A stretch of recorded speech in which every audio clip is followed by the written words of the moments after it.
艾米爱你就像老鼠爱大米，关注艾米带你一起玩迷你。刘星失去了最疼爱他的爸爸，一家人都非常难过。为了生计，刘星的妈妈琪琪不得不去附近的制衣厂工作，晚上还要帮别人洗衣服挣钱。而这一边，亲眼目睹刘星家庭变故的漂亮阿姨终于鼓起勇气决定和刘星相认。漂亮阿姨想了很久，觉得自己不能让女儿继续留在那里受苦，于是来到刘星家里。刘星对于他的到来表现得挺高兴，因为他对这个漂亮阿姨有种莫名的亲切感。可是当漂亮阿姨说出自己就是刘星的亲生母亲那一刻，他激动不已，因为他做梦都想见到自己的亲生妈妈。全家人也表示很震惊。漂亮阿姨对琪琪说，谢谢你这么多年对刘星的照顾，为了报答你们，我会送一套别墅给你们，同时给你找一份好的工作，这样就可以养活你的女儿可凡。琪琪本想拒绝，可是可凡拉住了。他对妈妈说，妈妈，我想要住大房子，不想住在这个破屋子里。为了女儿可凡，琪琪答应了这个要求，毕竟刘星是人家的亲生女儿，自己只不过收养了她5年，谁不想跟亲妈住在一起啊？这一边，二狗子来到人间，却发现自己来到的地方完全不认识了。他走啊走，走了很久，就觉得肚子饿。在路上，他看到一坨便便，竟然有种莫名的食欲，但是他一直告诉自己是个人，忍住了没吃。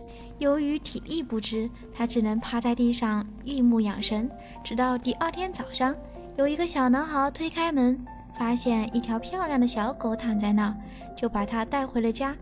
其实这个小男孩就是刘星最好的朋友，那个在刘星最困难的时候还守在他身边的小男孩。刘星和二狗子会通过什么样的方式相遇？快来帮姐姐写剧情，关注艾米，下期更精彩哟！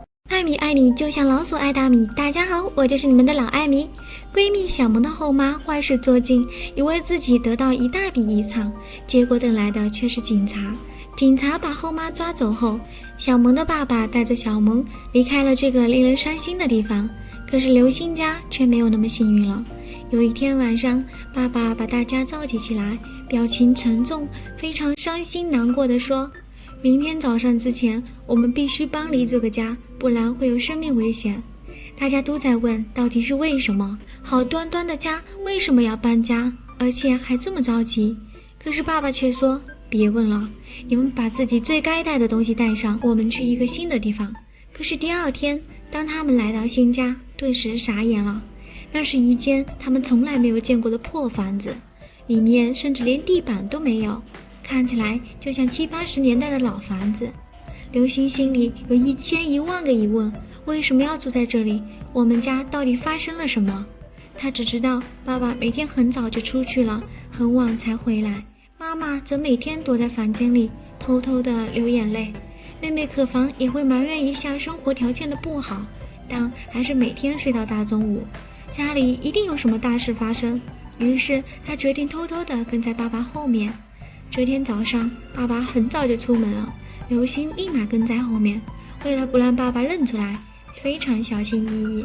只见爸爸来到了一个陌生的地方，那里有很多床，地上放了很多箱子，有很多工人一个个的把箱子搬到床上去。爸爸见到工头，立马就换了一身衣服，开始搬起箱子。突然间，一个不留神就把箱子里的货给弄出来了。爸爸遭到了包工头的毒打。刘星在角落看着爸爸，心里在默默的流血。自己的爸爸以前是坐在办公室写字的，现在为了生活，竟然要开始出卖苦力。他哭着走到爸爸面前，看着这个伟大的爸爸把家庭的重担一个人扛起来。爸爸给刘星擦干眼泪，对刘星说，再苦再难，我们都可以挺过去。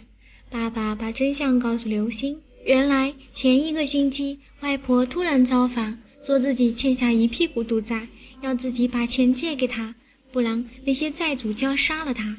于是爸爸把能够用的钱都拿出来了，可是公司的资金链断了，本来就是一个新公司，很快就倒闭了，还欠下了很多债务。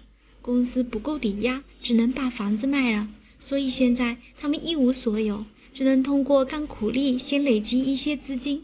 刘星听后非常难过，他心想，爸爸已经那么辛苦了，我一定要好好的把妈妈和妹妹照顾好，同时要帮助家里摆脱困境，减轻家庭负担。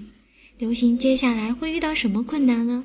你又会怎样来帮助刘星呢？关注艾米，下集更精彩哟！第二天早上一大早，人贩子就把可凡带出了地下室，然后跟着可凡去了学校附近。可是等了很久都没有看到刘星来上课。可凡心想，不会吧，万一刘星今天不来上课，那么今天我就要被人贩子给卖了。另一边，人贩子看自己等了这么久，也没见这小孩的姐姐在哪里，觉得自己不能多留，否则目标太大，容易暴露。